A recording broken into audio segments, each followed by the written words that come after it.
Hamilton Comic-Con. How you guys doing out there?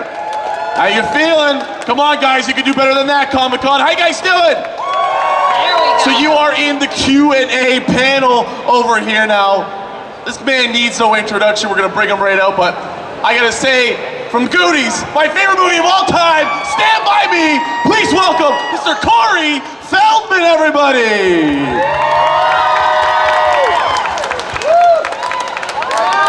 Here he comes. All right. Hello. Hey, Corey. Here we are.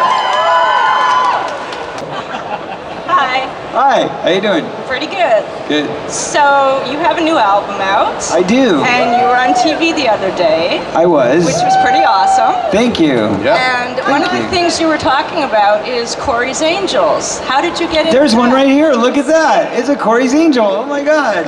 So how did you come up with the That's idea Angel for that? Courtney, everybody. Say hi, Angel Courtney. Angel Courtney. Hello. She's Canadian. Yeah, go figure.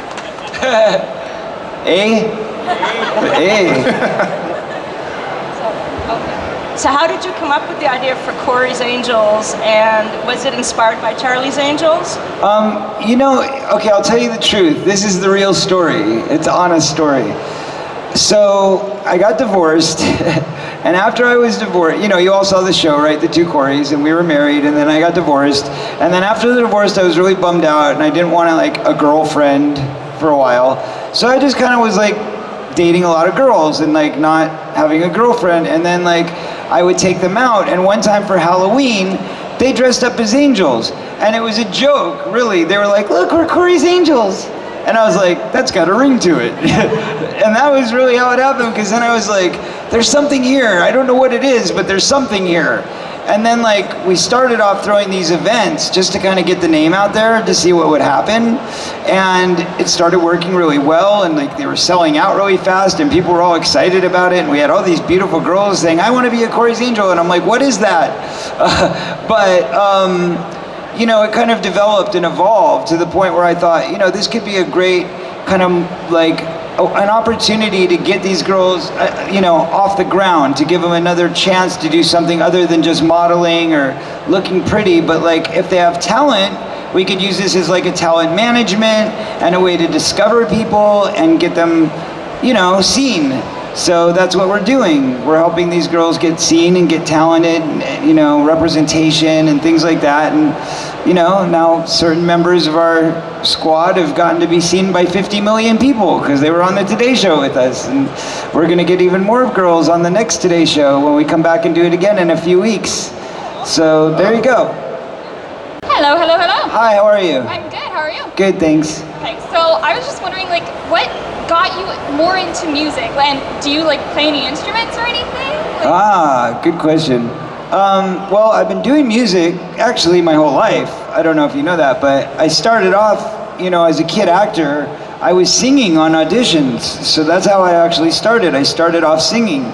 And then I did like musicals and commercials and stuff like that where I had to sing when I was little. Anyway, so that developed into becoming, you know, a full-time singer and dancer, which started when I was like 11. And then I wrote my first song, I think at like 13, and started playing guitar around that time because I took guitar class. And then piano, like my grandmother had a piano, which is still in my house today. It's 100+ years old, classic piano, stand-up one. And then it was my grandmother's mother's, so it's an old piano. But anyway, so I kind of tinker. I'm not like a great musician, but I can play a little bit of everything. And on my new album, there's actually certain songs where I play every single instrument on the song. So, you know, some songs I don't play any instruments, but then there's some songs where I play every instrument. So I like noodling a lot, and I have my own home studio, so I get to do a good amount of noodling and meandering about, as it were. So anyway, yeah, it's just developed through the years, you know. Thank you. Hi, so I am in awe right now, and I'm very nervous, so I'm probably going to screw this up. Thank you for being here. It's amazing that you could be here. Sure, glad to be here. Can you just talk a little bit louder into the mic, please, young lady? Yes. Thank you. I happened to see Kiefer Sutherland performing songs recently, he started to take up a music career. Is it just coincidence, or do you communicate still? And have you had? We had a secret code. Kiefer and I planned it out years ago. We're like, okay, we're gonna take over this mofo. This is how we're gonna do it. You hit the country scene, I'll hit the pop scene. We'll dominate the world. Lost Boys forever. That wasn't true. I just made it up. No, actually, it's just strictly a coincidence that we both happen to have albums out at the same time. But I'm proud of him. I know he's been, you know, like me, I've got my own record label. He's got his own record label. I know he started a record label a few years ago and he was managing other acts and stuff like that. So it's really cool. It's just total coincidence that we went the same direction, but different really, because I'm not a big country music guy myself. Thank you. Thank you. All right, we have one more question from this side. Hi, Mouth. I'm sorry? Mouth. Mouth from the Goonies. Hi, I'm Corey. But you went by Mouth from the Goonies. Your Mouth from the Goonies? I like it. You must. That's why you're wearing your Goonies shirt, right? Because your Mouth from the Goonies. The Tuffle Truffle? All right, my question is, how close were you and Michael Jackson? We were like this far apart at one point. Like that close. Cool, because I know in your one song that you had a very similar appearance to him. I'm sorry? I can't hear you. It's a little hard. Sorry. In your Millennium Ascension video, you had a very similar appearance to him. Oh, yeah? Well, I'm a white guy. But, you know, I mean, we have similar styles, I guess. You know, we've talked about this a bit in the press, but like, I mean, if you listen to my album, I guess if you listen to that song or you listen to Go For It, you can find similarities in the style and the vein and the dancing style and stuff like that. But, you know, it's a double album. And like one album is a dance album and one album is a rock album. So like obviously when you're listening to some of the hardcore rock stuff, the last thing you're gonna think is Michael Jackson. I can assure you that. But there's a lot of Paul McCartney influence. There's a lot of, God, it's all over the map. I mean, you know, Lenny Kravitz, Billy Joel, you know, there's a lot, Aerosmith, there's a lot of different influences all throughout the album. And there's a lot of great guests on the album. I don't know if you guys know all the great people on this CD, but like, we got Fred Durst, Doc Ice, who is on the Today Show with us, Snoop Dogg, Corrupt,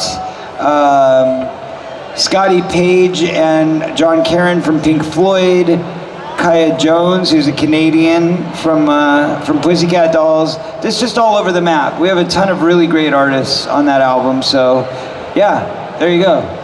Diversity, diversity. Very good. All right, we got one over here. Who is your favorite band? My favorite band is Pink Floyd meets the Beatles. I'm always stuck right somewhere between Pink Floyd and the Beatles, you know? But I love them both. But I mean, sometimes it's Pink Floyd, but then sometimes it's the Beatles. But I love Paul, but then I love Roger, but I love John, but I love David. I love them all! Classic rock, man, that's my heart. So what do you do for fun? Like other What do I do for fun? I go to their concerts. Roger's coming up next weekend in LA. Oh my God, the Desert Trip it's called, where they've got Paul McCartney, Rolling Stones, Roger Waters, Neil Young, Bob Dylan, and The Who. Could you imagine? Wow. One weekend. Jesus. One crazy weekend. It's Yeah. actually nicknamed Old Cella. They're That's calling what, that. you know, that's just rude. That is rude. That is just rude. I'd call it Coolcella. That's what I'd call it. Okay. But the one that's coming out, you guys will all love, because it's a sci-fi horror movie, and it's called The Adventure. Wait, no. Let me get this right. Yeah, I think it's The Adventures of Corbin Nash, but it might just be Corbin Nash. I don't know. But anyway, it's called Corbin Nash, with me, Malcolm McDowell, Rutger Hauer, and Dean Jagger from Game of Thrones. So it's gonna be a lot of fun. I play a tranny vampire. Yeah. Good luck with that one. How 2016. Anyways, Exactly.